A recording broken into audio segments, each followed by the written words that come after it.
ఎవ్వలకు ఎస్సొంటి పంచాదొచ్చినా సరే మా ఊళ్ళే పెంట కింది నర్సింహులు అడగకుంటనే అక్కడ ఆలిపోతుంటాడు.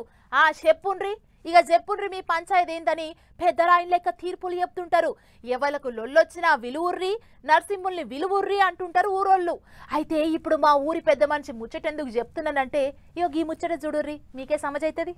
ఓ దిక్కు సొంత దేశంలో కొత్త కొత్త ఈగురం చేసుకుంటేనే ఇంకో దిక్కు పక్క దేశాల పంచాదులలో ఏలు పెడుతున్నాడు ట్రంప్ కాక. ఎక్కడెక్కడ ఏమేం పంచాదులు ఉన్నాయి, ఆ పంచాదులన్నీ ఎట్లా తెంపాలి అన్నట్టు చూస్తుండు. ఇన్నొద్దులు పెద్దన్న అనుకున్నారు గాని కాక పెదరాయిన్ లెక్క చేస్తాడు, తీర్పులు చెప్తానంటున్నాడు. ఇప్పుడు మన దేశానికి పాకిస్తాన్కు నడుమ నడిచిన లడాయిని కూడా ట్రంప్ కాకనే దగ్గరుండి చల్లగా చేస్తాందుకు చూస్తాడు. శనివారం నాడు అందరికంటే ముందుగాల రెండు దేశాలు తుపాకులు కింద పెడుతున్నాయి, అంతా నా పుణ్యమే అని తానే ఇంటర్నెట్ లో రాసుకొచ్చిండ్రు. ట్రంప్ కాక కామెంట్ రాసినాకనే రెండు దేశాల వాళ్ళు మాట్లాడిండ్రు.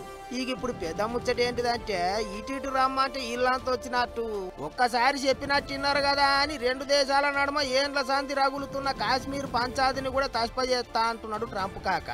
అయితే గిదే ముచ్చట మీద మనోళ్ళు చాలా మంది కోపానికి వస్తున్నారు. ఇప్పుడు కాశ్మీర్ పంచాయతీ ఎట్లా తెంపుకోవాలనో పాకిస్తాన్ వాళ్ళకి ఎట్ట బుద్ధి చెప్పాలనో మాకు తెలుసు, నడమ నీకేం పని అన్నట్టు కామెంట్లు రాస్తున్నారు చాలా మంది.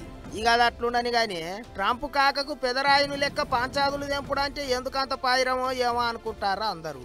మొన్న యుక్రెయిన్ అధ్యక్షుడిని ఇంటికి పిలుచుకొని యుద్ధం బంద్ పెట్టని బుగులు పట్టించిండు. దునియాల ఎవరు యుద్ధం అన్న లాడాయి పెట్టుకున్నా అందరికంటే ముందుగాల పెద్ద మనిషి లెక్క ముంగటికి వచ్చేది ట్రంప్ కాకనే. మాట అయినకపోతే కాక మరో రూపం చూపిస్తానని కూడా బుగులు పట్టిస్తుంటాడు. ఏమైనా అమెరికా అధ్యక్షుని సీట్లే ఏమంట రెండోసారి ఊపుకున్నాడు.